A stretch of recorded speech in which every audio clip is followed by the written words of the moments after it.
आदिवासींच्या सुनंदा वहिनी. काही व्यक्तींचं अद्भुत कार्य पाहिलं की असं वाटतं या व्यक्तीची योजना नियतीनं जाणीवपूर्वक केलेली आहे. सुनंदा वहिनी ही असंच एक व्यक्तिमत्व. सुनंदा वहिनी म्हटलं की डोळ्यासमोर येतो एक अतिशय प्रसन्न आणि सजग चेहरा, त्यांच्या चेहऱ्यावरची निरागसता आणि उत्सुकता. या व्यक्तीनं त्यांच्या आयुष्यामध्ये इतकं डोंगरा एवढं कार्य करून ठेवलं की त्याचं मोजमाप करणंच अशक्य आहे. सुनंदा वहिनींचा जन्म 9 मार्च 1939च्या रंगपंचमीला पुण्याजवळील वाई या शहरातला. लहानपणापासूनच धाडसी आणि दुसऱ्यांप्रती संवेदनशील असणाऱ्या सुनंदा वहिनींमध्ये नेतृत्व गुणही जन्मजातच होते.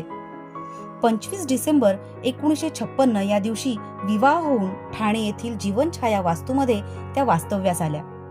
पूर्वाश्रमीच्या शशिकला घोटवडेकर या वसंतराव पटवर्धन यांच्या अर्धांगिनी झाल्या.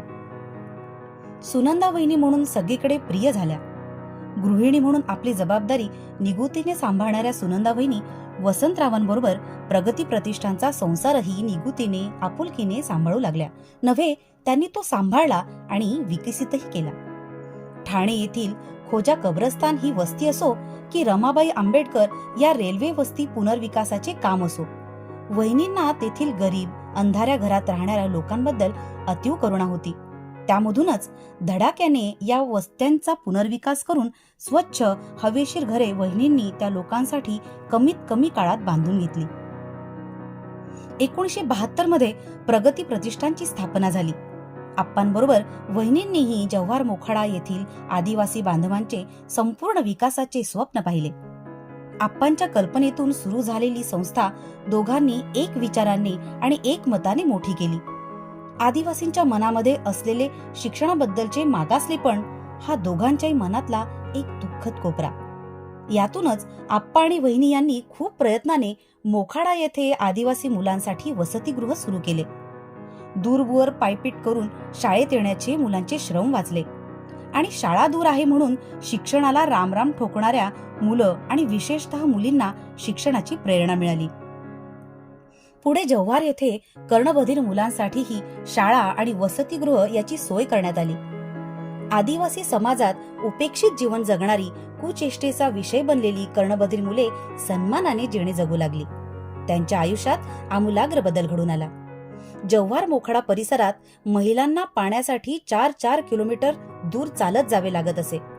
उन्हातान्हात डोक्यावर पाण्याचे हंडे घेऊन जाणारी आदिवासी भगिनी हे चित्र वहिनींच्या काळजात कळ निर्माण करीत असे. त्यातूनच नळ पाणी योजना सुरू झाली. गरीब शेतकरी मजूर महिलेच्या झोपडीसमोर गंगा अवतरली आणि वहिनींच्या डोळ्यातून आनंदाश्रूंच्या रूपाने वाहू लागली. पाहता पाहता 143 गावांमध्ये 47,000 कुटुंबांना या योजनेचा फायदा मिळू लागला.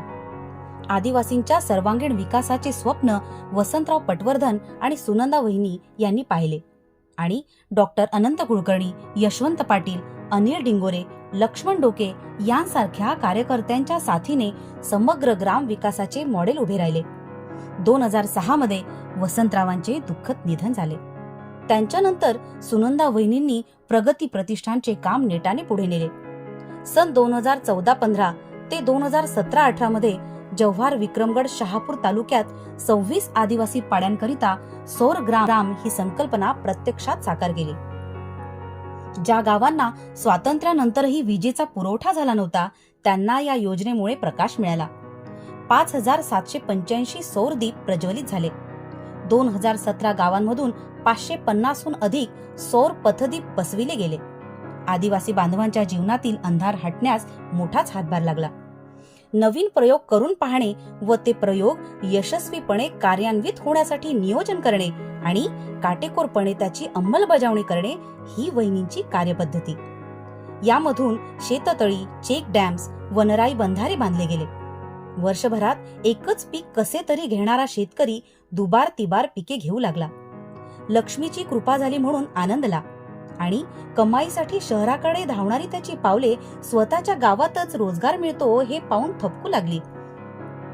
शेतकरी हा राजा आहे याचा खरा अर्थ त्याला गवसला. सुनंदा वहिनींनी जव्हार परिसरात बचत गट उभारले. महिलांना उद्योगाचे प्रशिक्षण दिले. आज अनेक बचत गटातून स्वतःच्या मिळकतीवर महिला आत्मसन्मानाने जीवन जगत आहेत. नवनवीन कौशल्य आत्मसात करीत आहेत. वहिनींच्या नेतृत्वाखाली शिवणकाम, वारली चित्रकला प्रशिक्षण, संगणक प्रशिक्षण असे वर्गही सुरू झाले आहेत. वयाच्या 80-82 वर्षापर्यंत अथकपणे काम करणाऱ्या वहिनींनी जबरदस्त इच्छाशक्ती, स्वतःची कामे स्वतः करण्याचा निर्धार यातून स्वतःचे आरोग्य उत्तम ठेवले. नेहमीच सकारात्मक दृष्टिकोन बाळगणाऱ्या वहिनी वयाच्या 84व्या वर्षीही अगदी परवापर्यंत रोज अर्धा तास फिरणे, मोजका आहार घेणे हे नियम पाळत होत्या. अलीकडे वृद्धापकाळामध्ये काळामध्ये घरातच थांबावे लागत होते. तो वेळही त्यांनी सत्कारणी लावला.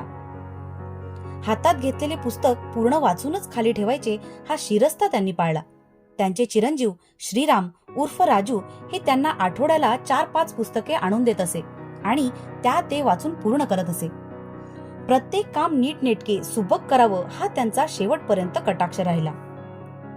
आयुष्यभर सामाजिक काम आणि गृहिणीपद ही दोन्ही जबाबदारी त्यांनी अचूक समतोल राखत सांभाळली.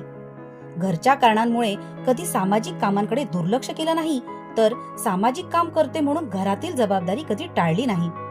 आलेल्या गेलेल्यांचे प्रेमाने स्वागत करणे, स्वतः स्वयंपाक करून जेवायला घालणे, मुलांशी योग्य संवाद ठेवणे हे सर्व करताना सणवार, उत्सव, घरातील लोकांची आजारपणं ही जबाबदारी सुद्धा त्यांनी सहजतेने सांभाळली.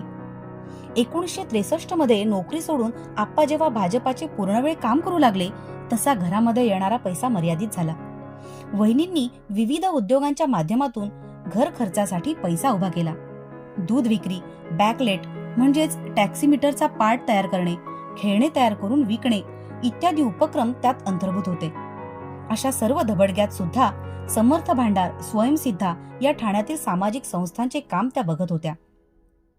जवळजवळ 20 वर्ष या संस्थांचे सातत्याने अध्यक्षपद त्यांनी सांभाळले. सतत सायकलवर भ्रमंती करणाऱ्या विविध खात्यातील सरकारी अधिकारी व कर्मचारी, विविध कंपन्यांचे संचालक यांच्याशी विनम्रपणे पण मोजके बोलून संवाद साधणाऱ्या वहिनी आदरास प्राप्त न झाल्यासच नवल. हे सर्व कार्य कर्तव्य निभावत असताना एक रसिक, चोखंदळ व्यक्ती म्हणून स्वतःची आवडही वहिनींनी जपली. घोडेस्वारी, बंदूक चालवणे या धाडसी खेळांच्या आवडीमधून भोसला मिलिटरी स्कूलमध्ये निवासी वर्ग तर त्यांनी केलाच, पण लेह लडाख, कैलास मानसरोवर अशा खडतर यात्राही वयाच्या 50 नंतर त्यांनी पार पाडल्या. 2018 मध्ये वयाच्या 80व्या वर्षी नातवाच्या लग्नाच्या निमित्ताने अमेरिका वारीही त्यांना घडली आणि तेथेही त्यांनी उत्तर दक्षिण अमेरिका पर्यटन केले. सुनंदा वहिनीसारखे निस्पृह, संवेदनशील आणि तेवढेच कामाप्रती कठोर निष्ठा बाळगणारे अद्भुत व्यक्तिमत्व आज काळाच्या पडद्याआड गेले आहे. 1970च्या दशकात अतिशय तुटपुंजी साधन सामग्री, वाहनांची वानवा, पैशांची कमतरता, सामाजिक कामाप्रती फार उदार नसलेला दृष्टिकोन या सर्व अडचणींवर मात करत ठाण्यापासून 120 किलोमीटर दूर असलेल्या जव्हार मोखाडा या दुर्गम भागात वहिनींनी उभं केलेलं काम हे आदिवासी लोकांच्या डोळ्यात असलेली कृतज्ञता, प्रेम यातून व्यक्त होत आहे. ही कृतज्ञता हीच वहिनींना खरी श्रद्धांजली.